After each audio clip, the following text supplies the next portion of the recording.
Si algunos de ustedes, parece que sí, por lo que me han comentado y por lo que dijo el pastor ahora, pero no a esa hora, pero los domingos participo de un programa que se llama Charlando con el Pastor. ¿Algunos de ustedes lo escuchan? Bien, mejor, porque lo que voy a compartir con ustedes tiene que ver con el contenido de los últimos estudios que estoy realizando los domingos a las 10 de la mañana. Ya de paso hago el aviso con la disculpa del pastor, ¿no? Es una hora extraña para un domingo, cuando tal vez preferimos más otro tipo de actividades, pero ahí estoy desde hace como 10 domingos pensando en una iglesia que triunfa. ¿Cómo es una iglesia triunfante? ¿Cómo es su naturaleza? ¿Qué contiene una iglesia que triunfa? Y seguramente que ninguno de nosotros elegiría estar en una congregación que fracasa, ¿verdad? Si acaso viéramos eso, el deterioro tiene que ver con la ausencia de la Biblia, tiene que ver con la ausencia de la oración, de la adoración, etcétera. Todo lo que ustedes hacen tan bien aquí en este lugar y que nos ha atraído para congregarnos luego que nos hemos jubilado. Y damos gracias a Dios por pertenecer globalmente a la Iglesia de Cristo, que es triunfante. La Iglesia de Cristo no fracasa. Tuvo momentos de ciertas ausencias en la historia. Parecía que la Iglesia había desaparecido, que habían logrado neutralizarla los enemigos de la Iglesia. Sin embargo, resurge, y es lo que estamos recordando también en este mes de octubre por la reforma del siglo XVI, especialmente el día 31, cuando se celebra ese acontecimiento en todas partes. Pero usted revisa la historia de la vida cristiana, de la fe cristiana, y va a encontrar esos altibajos, ausencias, a veces semi-escondida la iglesia en las catacumbas, por ejemplo, pero siempre triunfante. La Iglesia de Cristo nunca fracasa. Como dice el himno cristiano, firmes y adelante, huestes de la fe, sin temor alguno, que Jesús nos ve. Y esa es la garantía de nuestro triunfo, que Jesús está con su iglesia, que no la abandonó, que se fue al cielo, pero que sigue con la iglesia. Como él mismo dijo, estoy con vosotros hasta el fin de los tiempos.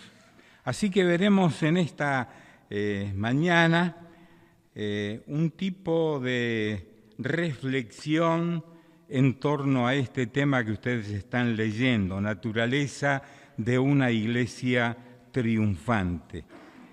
¿Y cuáles son las iglesias que en el Nuevo Testamento sobresalen en cuanto al tema del triunfo? ¿Y cuáles eran esas características? Es lo que queremos mirar en el Nuevo Testamento. Y por alguna razón, esta iglesia a la que vamos a referirnos está aquí en las cartas apostólicas, y ha permanecido su historia y el ejemplo de estas personas para que seamos nosotros desafiados a vivir también la vida cristiana como ellos la vivieron. La historia está narrada en el libro de los Hechos de los Apóstoles. En el capítulo, podemos decir que comienza la historia en el capítulo 16, el corazón y lectura de nuestro pasaje está en el libro de Hechos también, capítulo 17, pero ustedes pueden observar el capítulo 15, 16, 17 y ver todos los acontecimientos que ocurrieron allí. Sé que ustedes no tienen el hábito de traer sus Biblias al templo. Veo que algunos sí la levantan con mucho orgullo y damos gracias a Dios por eso, pero las tienen en sus casas, ¿verdad? Y en sus casas las abren y en sus casas también las leen. Por eso ha sido el hábito y estoy aprendiéndolo. El pastor me está enseñando que hay que usar la pantalla aquí adelante para poder mostrarles el texto. Pero si ustedes tuvieran, los que tienen Biblias en sus manos, observen el capítulo 15, desde ahí comienza una etapa nueva en el desarrollo y expansión de la Iglesia con el concilio, primer concilio de cristianos, y luego vienen las actividades de los viajes de Pablo y de sus compañeros de ministerio, este equipo de 3 personas que van a llegar a una ciudad donde la dan literalmente vuelta en el sentido espiritual. Los acontecimientos previos comienzan en el verso 6, una noche de sueño apacible para Pablo, se acuesta, pone su cabeza en la almohada y tiene una visión. ¿Recuerdan la visión del varón de Macedonia? Un hombre a la usanza con las vestimentas, imagino, de la época, como se vestían la gente de Macedonia con sus típicos trajes culturales, y se apareció en el sueño de Pablo. Y le dijo a Pablo, verso número 9, del capítulo número 16, no lo tienen allí, yo lo leo de mi Biblia y estoy usando la nueva versión internacional. Dice: entonces, pasando de largo por Misia, bajaron a Troas. Durante la noche, Pablo tuvo una visión en la que un hombre de Macedonia, puesto de pie, le rogaba: pasa a Macedonia y ayúdanos. Pasa a Macedonia y ayúdanos. Si usted mira los mapas de la época, y algunas Biblias los tienen generalmente al final, va a encontrar ese recorrido y esa noche de dormir para Pablo con la visión del hombre de Macedonia. Y después que Pablo tuvo la visión, enseguida, dice el autor del libro de los Hechos, enseguida nos preparamos para partir hacia Macedonia. Una característica de los cristianos de la época era que obedecían lo que Dios pedía. Enseguida nos preparamos, no vacilaron, entendieron que lo que Pablo estaba narrándoles al día siguiente, luego de levantarse, tal vez en el desayuno, les dije anoche tuve un sueño, una visión, es la palabra, así que era más que un sueño, una visión real, un hombre que me decía: pasa a Macedonia y ayúdanos. Era tan intenso el pedido que Pablo no vaciló en que eso era de Dios, y todos estuvieron en ese equipo que conformaban esta avanzada evangélica, todos estuvieron de acuerdo, estaban convencidos de que Dios nos había llamado a anunciar el evangelio a los macedonios. Y sigue el relato histórico de las secuencias que van a ocurrir conduciéndole a Pablo hacia Macedonia. Conocen ustedes el famoso versículo de Hechos 16, 30 y 31, en la cárcel Pablo, y la famosa frase del 31, que la mayoría de los cristianos, porque la hemos sentido desde la infancia, los que hemos ido a la iglesia desde niños, que dice: cree en el Señor Jesucristo y serás salvo tú y tu casa, es la versión Reina Valera. La versión NBI dice, cree en el Señor Jesús, así tú y tu familia serán salvos.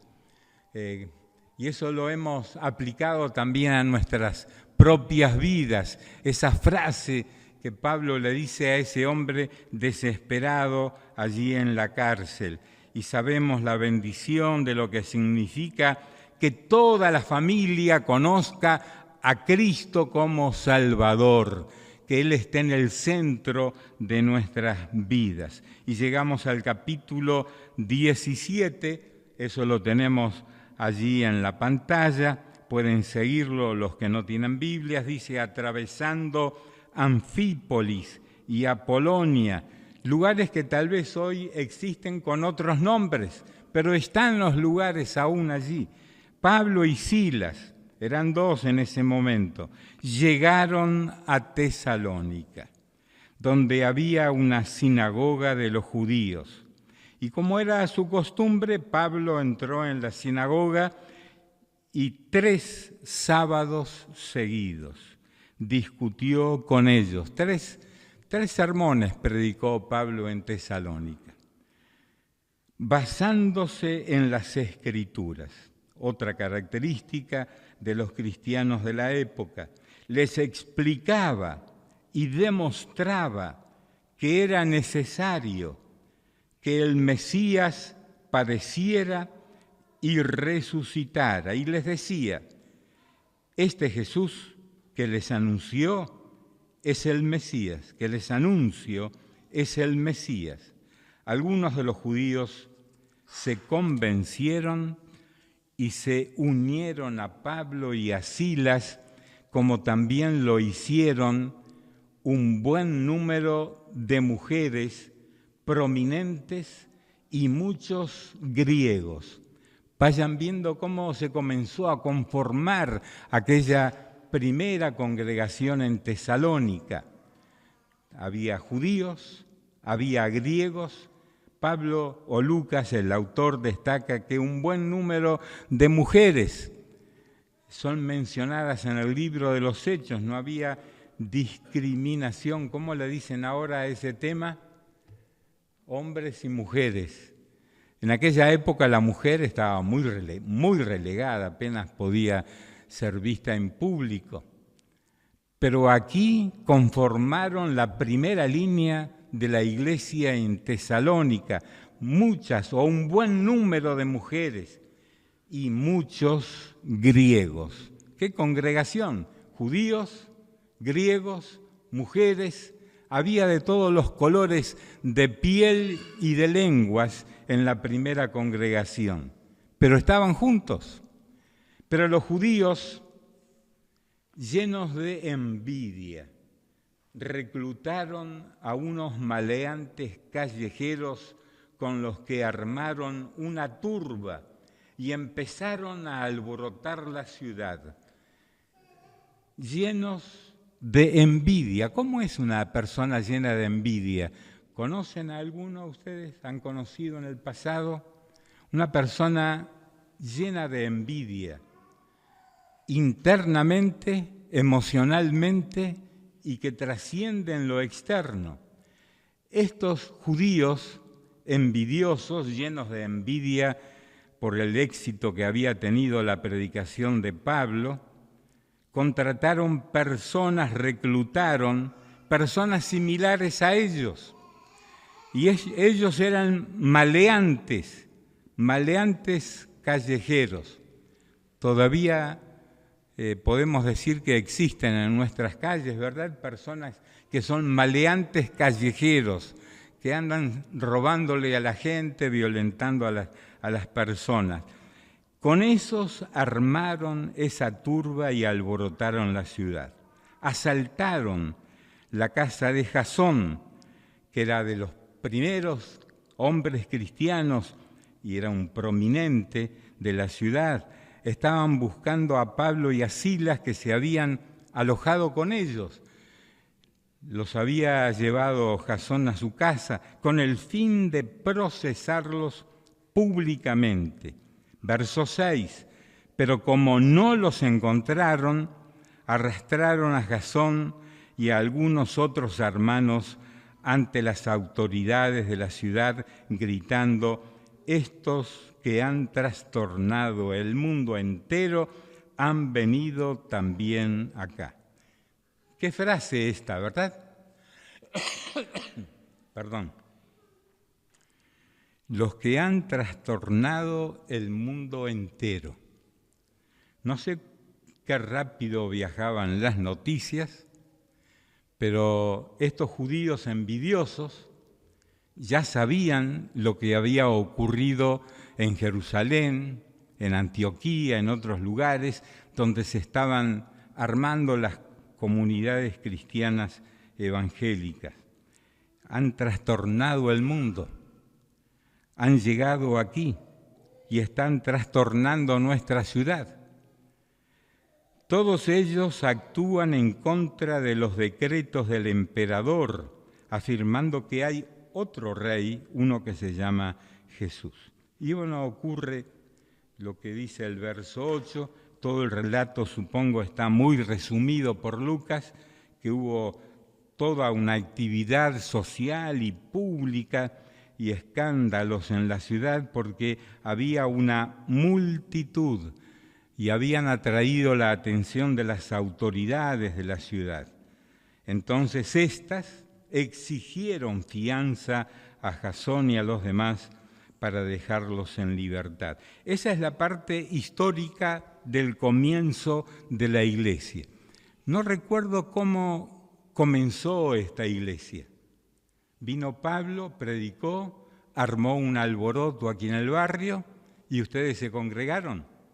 Creo que no fue así, que tiene otra historia. Cada iglesia tiene su propia historia de cómo comenzó. Recién escuchábamos al pastor hablarnos de cómo comenzó ahí en El Pinar, el templo que van a inaugurar, cómo comenzó. Y cada iglesia tiene su historia. El comienzo de una congregación como la de Tesalónica va a determinar cuál es su desarrollo y su futuro.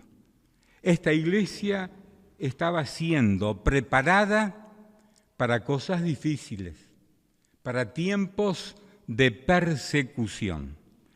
Y eso es de lo que hoy quiero hablar y aquí comienza el mensaje. Así que todo lo demás son comentarios, no me tabulicen el tiempo, pero aquí comienza. Que me ha llevado tantos domingos en la Transmundial a hablar de todo esto, que me ha entusiasmado esta frase que aparece ahí en el libro de los Hechos, los que han trastornado el mundo. Los cristianos también hemos trastornado al mundo. Si no, piense usted brevemente en su mente cómo comenzó todo y cómo está ahora. Hay pueblos que aún no conocen el Evangelio en esta tierra. Sin embargo, el desarrollo ha sido magnífico. Centenares y centenares de lenguajes diferentes, Biblias traducidas a esos lenguajes, lugares como estos en todo el mundo.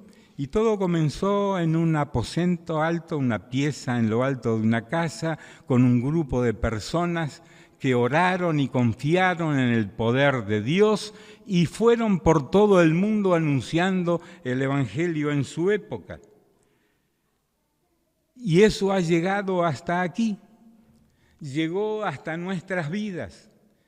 Tal vez llegó hasta la casa de sus abuelos, de sus padres.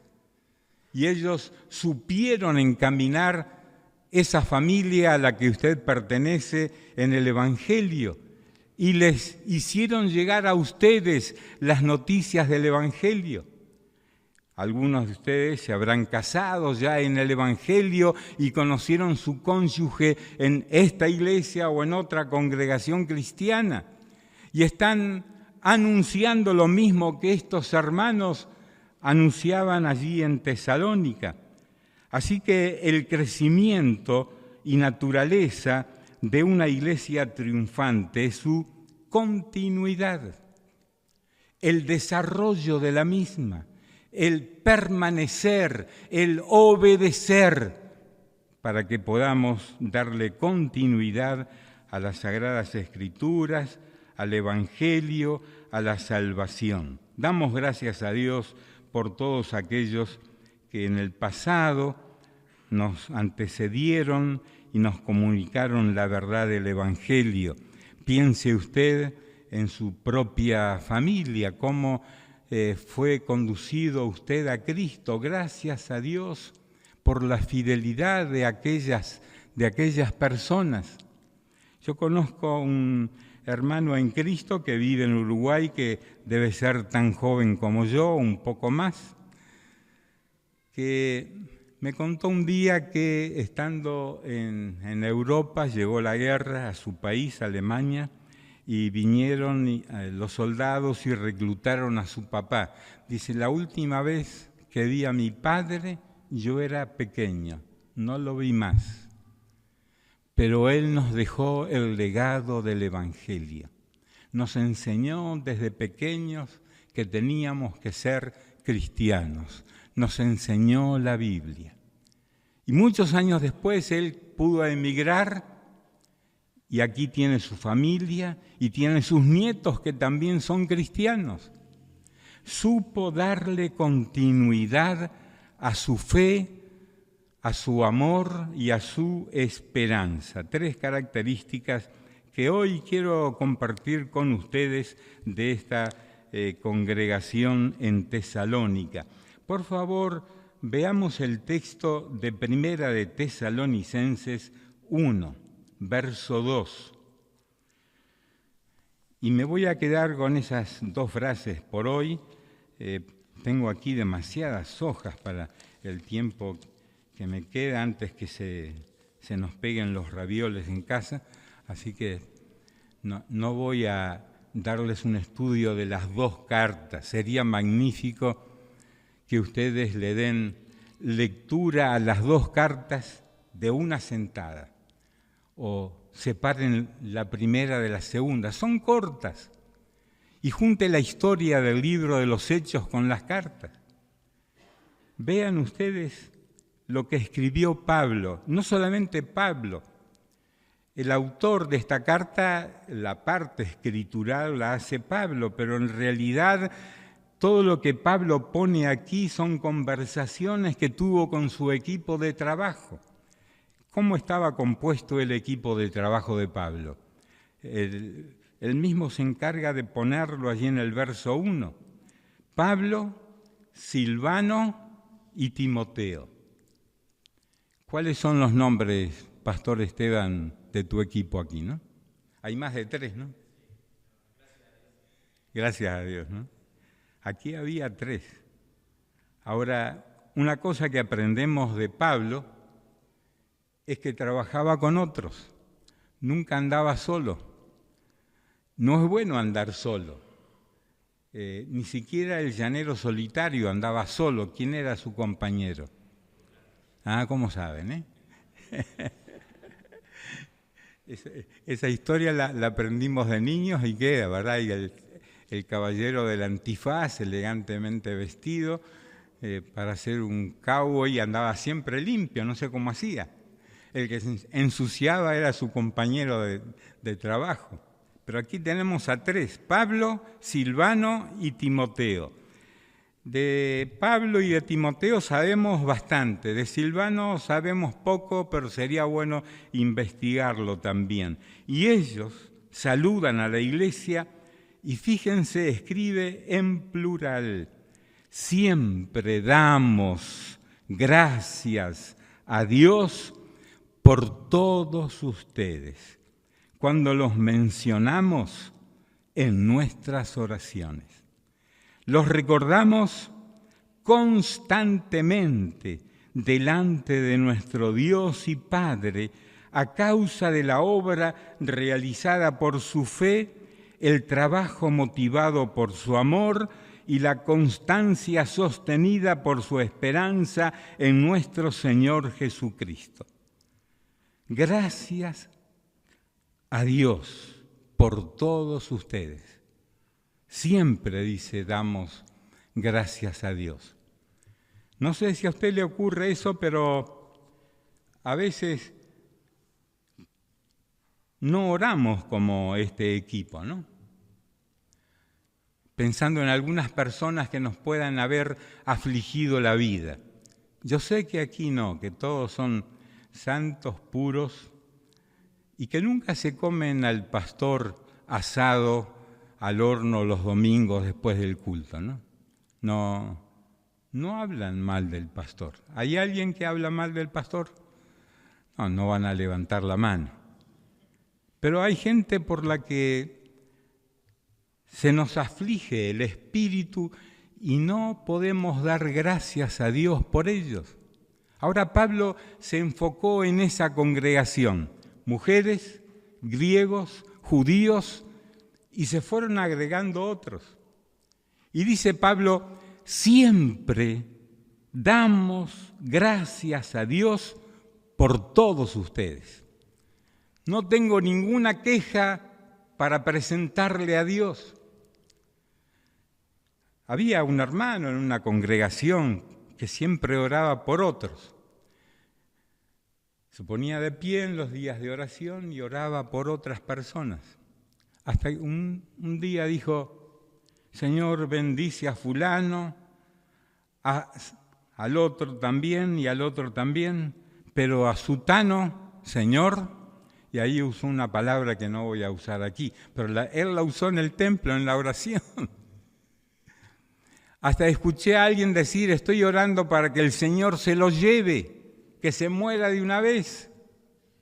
Pero he aquí que tenemos una iglesia triunfante por la que Pablo siempre daba gracias y por todos. Ahora, esto no es cuestión y mérito de Pablo. ¿Recuerdan ustedes cuánto tiempo estuvo Pablo en Tesalónica? Lo leímos en el libro de los Hechos. 3 sábados.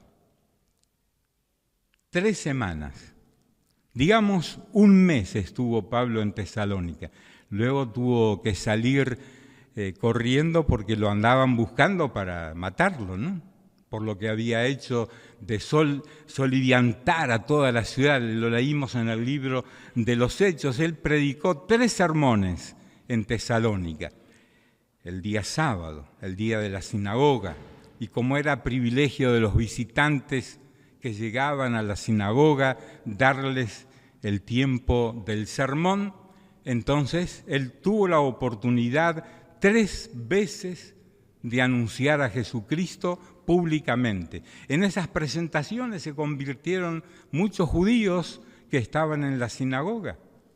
Y luego entre semana Pablo también tendría sus actividades con gente, pero estuvo, digamos, 1 mes, poco menos de 1 mes, en Tesalónica. Así que esta forma en que vivía esta iglesia y que motivaba gratitud de Pablo ante Dios por todos ellos, ¿de dónde salió? Había poco tiempo de enseñanza, no tuvieron tiempo de 3 años de un curso de FLET o algo así. 3 semanas. ¿Qué se puede hacer en 3 semanas, pastor?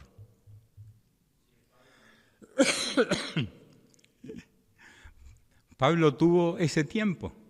Estaría también con Silas, estarían otros del equipo, pero se formó una iglesia maravillosa, triunfante, por la que daba Pablo gracias a Dios por todos ellos.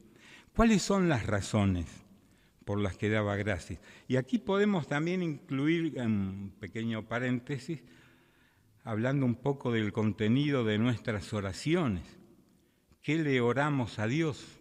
¿Qué le decimos a Dios? En este caso, ¿qué le decía Pablo, Silas, Silvano y Timoteo? ¿Qué le decían a Dios de esta iglesia?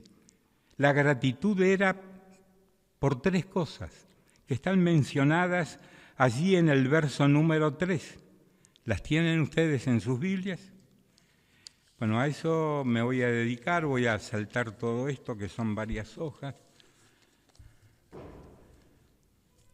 La obra de vuestra fe, el trabajo de vuestro amor y la firmeza en qué.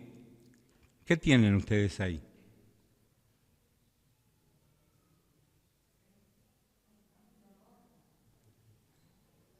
Lo que pasa es que ahí está segunda de Tesalonicenses, ¿no? Yo estoy en la primera. Sí. Hubo un error de transcripción. Ahora, si ustedes quieren que yo llegue hasta la segunda y se animan a quedarse, no hay ningún problema. Fíjense, falta un poco del contenido de la primera, pero quiero quedarme solamente en estas 3 cosas hoy. Capítulo 1, verso 2 y 3. Los que tienen Biblias, les pido que lean conmigo, no importa la versión que tengan, leamos todos juntos en alta voz el verso 3.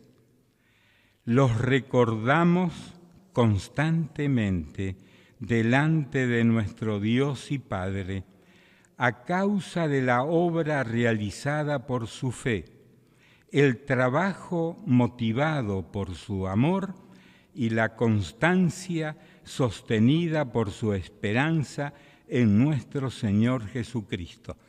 Y a la usanza nuestra podríamos ponerle aquí amén.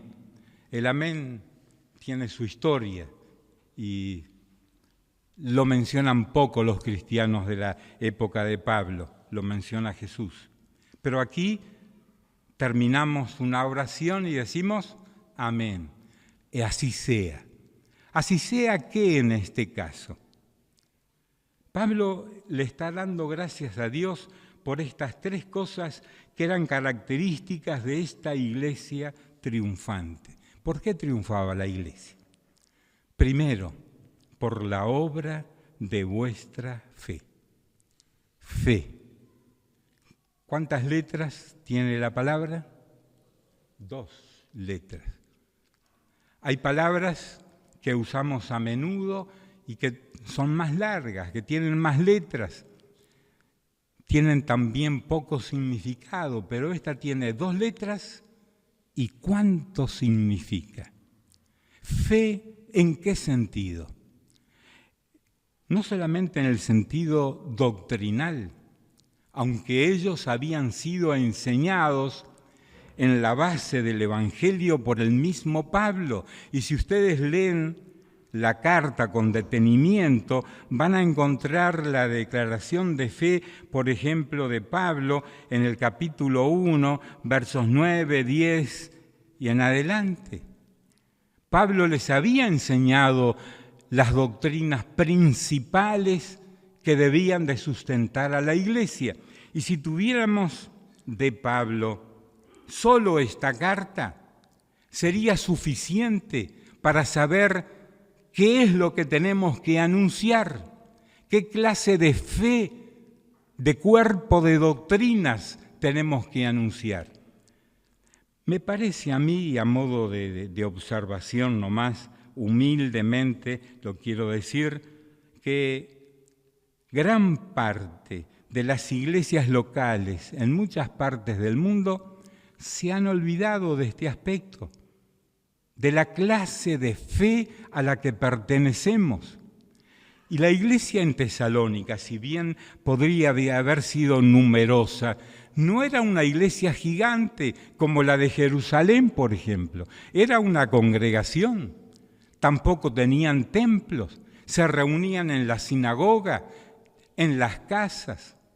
Pero una iglesia que obraba el cuerpo de doctrinas de la fe que Pablo les había enseñado. Es bueno repasar la clase de fe, la clase de doctrinas que tenemos como iglesia y no olvidarlas y no sustituirlas por aspectos emocionales de la fe pública, sino pensar que lo que creemos es lo que sostiene nuestra estabilidad e integridad como iglesia. Usted lee esta carta y no va a encontrar ninguna recriminación a la iglesia. Sí algunas observaciones de prácticas. Pero usted lee la carta a los Corintios y vaya, parece que sale fuego de las páginas de esa iglesia, ¿no? Pero esta iglesia era una iglesia de fe. Practicaban lo que creían.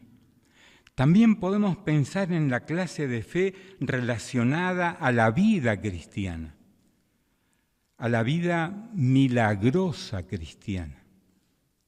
En medio de todo lo que ellos comenzaron a vivir, inmediatamente que Pablo salió, persecución y asedio de las autoridades peligraban sus vidas, siguieron fieles al Señor.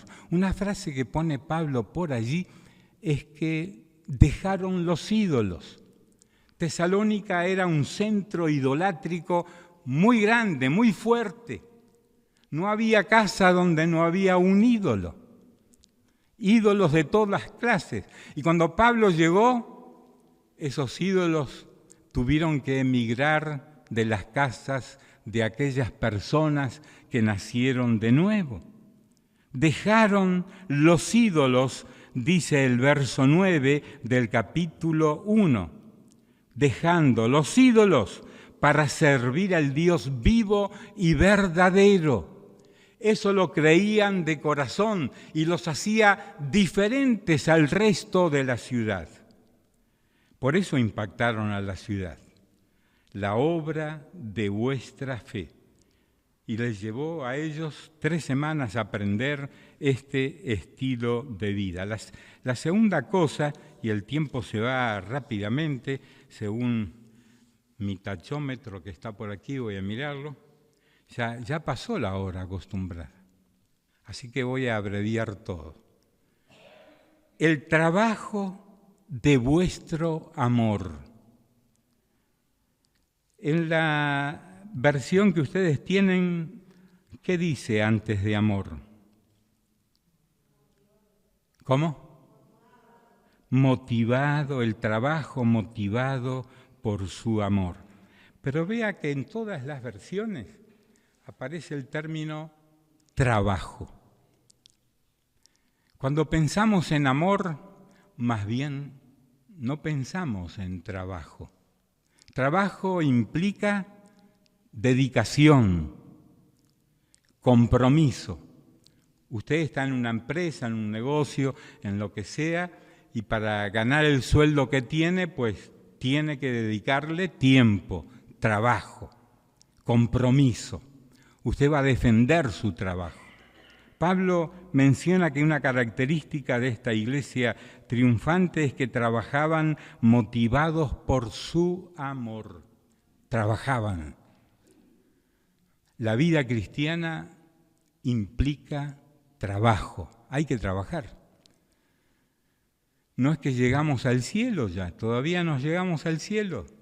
Aunque yo pienso que en el cielo alguna cosa se nos va a pedir que hagamos, porque se imagina toda la eternidad cantando, tocando el arpa y lo demás. Alguna tarea vamos a tener, ¿verdad? Por lo menos recoger los frutos del árbol de la vida, repartirlos, lavarlos, prepararlos para las multitudes. Algún trabajito vamos a tener. Yo pienso poner una radio ahí en el cielo, si me dan lugar. Busque entrando a la derecha una pieza y ahí voy a estar, con el micrófono en la mano. Y el pastor Esteban va a estar con un púlpito predicando tan bien como lo hace todos los domingos aquí. La vida cristiana es trabajo. Desde que nacemos de nuevo hasta que nos vamos al cielo es trabajo. Dedicación es símbolo de trabajo. Compromiso es símbolo de trabajo. ¿Qué más? ¿Qué otra palabra se le ocurre? Responsabilidad. ¿Qué palabra, no? Wow. La vida cristiana es cuestión de responsabilidad. entrega, perseverancia. La vida cristiana aquí en la tierra no es para que la pasemos bien, cantando gloria y aleluya, etc. Y está bien que lo hagamos, que cantemos, que alabemos, pero hay otro trabajo que hacer. ¿Cuál es el trabajo que hacía esta iglesia? Porque empezaron a hacerlo en Tesalónica, pero de pronto usted se va a encontrar en el relato de Pablo en esta carta que la fe de ellos, el amor de ellos y la tercera cosa que es la esperanza, sostenida por su esperanza en Jesucristo. Esas tres cosas se habían propagado a todo el mundo, al mundo conocido de la época. Y resulta que Pablo llegaba a una ciudad para predicar el Evangelio y le decían: Pablo, ya hemos escuchado de eso. ¿Y cómo? Y la gente de Tesalónica nos hizo llegar este mensaje. Vinieron personas de allí y nos anunciaron el Evangelio. Dice, no tengo, dice Pablo, necesidad de decirles nada nuevo a nadie, porque cada vez que voy a algún lugar me cuentan que ustedes nos recibieron, se convirtieron a Dios, dejaron a los ídolos, esperan al Señor Jesucristo del cielo que resucitó y nos libra del castigo venidero. Todo eso lo estaban anunciando los hermanos de Tesalónica por todas partes. Así que una tarea y función de una iglesia triunfante es trabajar anunciando el Evangelio por amor. Antiguamente decíamos, por amor a las almas. Hay un libro del doctor José Smith que se titula así, Pasión por las almas. Tener pasión por las personas, anunciarles el Evangelio. Tal vez los que viven al lado de nuestra casa nunca escucharon el Evangelio y usted está ahí. Si fuera de Tesalónica, pues estaría hablándoles a todos, llenando la ciudad del Evangelio, llenando la región del Evangelio. Estos son los frutos de una iglesia madura, espiritual, que tenía muy claro su sentido de misión en el mundo. Y bueno, por aquí voy a ir terminando, porque si no después no me van a invitar más. Este predicador es muy largo, van a decir, ¿no? Lo que dicen las cartas a Tesalónica del apóstol Pablo, de Silvano y de Timoteo es que todas las congregaciones locales pueden ser como aquella de Tesalónica y que podemos mirar una congregación como esta y decir: doy gracias a Dios por ellos. No sé ustedes, pero desde que yo fui convencido de venir aquí, después de jubilarme y de dejar de ser lo que fui por más de 40 años, encontré no solamente buen recibimiento, sino encontré fe, obras, encontré amor. También encontré la tercera cosa, y hoy lo expresaban en los cantos, la esperanza en nuestro Señor Jesucristo. Cristo es exaltado. Las Escrituras son abiertas y enseñadas. La gente aquí le da apoyo al ministerio con sus ofrendas. Hay respeto por la autoridad en la iglesia. Así que podemos decir, orar diciendo: damos gracias a Dios por todos ustedes. Y no aflojen, hermanas, no aflojen, hermanos. No se cansen del trabajo de ser cristianos. Sigan adelante, hay que seguir sembrando.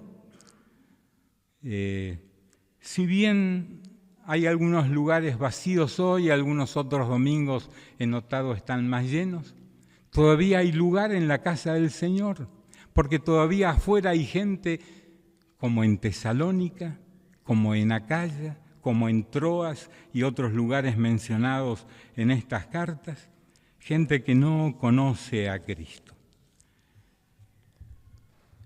Hay algunos Timoteos, Silvanos y Pablos aquí en esta congregación, a los que vemos de rodillas allí en Tesalónica, orando por aquella iglesia, o sintiendo buenos testimonios de ellos en otras partes del imperio de aquella época. ¿Está algún Pablo aquí?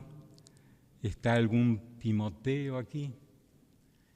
¿Están de esas mujeres las que se convirtieron primero cuando Pablo predicó en la sinagoga? ¿Qué historia que tiene Tesalónica? ¿Y qué historia podemos tener nosotros aquí si vivimos de esta manera, conforme a lo que dicen las Sagradas Escrituras?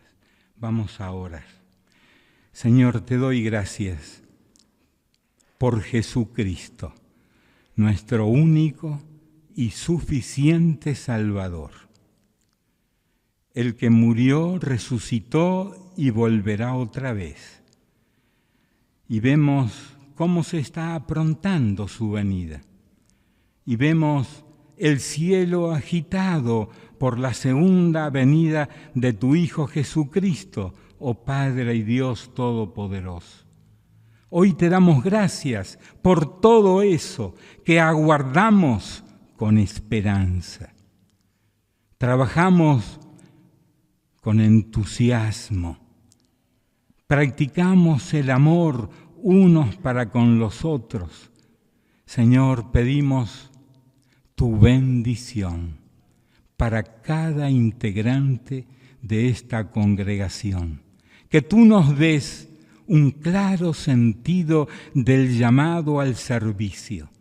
Y aunque las cosas no puedan ir como pensamos que deben ir, esta congregación está en tus manos. Esta iglesia está en tus manos. Tú permitiste que se formara. Gracias por aquellos que en el pasado sembraron la semilla. Pedimos hoy que tú bendigas la actual congregación y que podamos serte fieles a ti, donde vayamos, donde estemos, anunciemos tu evangelio. Te ruego, Señor, que bendigas al pastor de esta congregación y a su familia, les guardes del mal. Bendice a los líderes que junto a él trabajan. Bendice a toda la congregación, familia por familia. Te lo pido y agradezco tu bendición en el nombre de Jesús. Amén.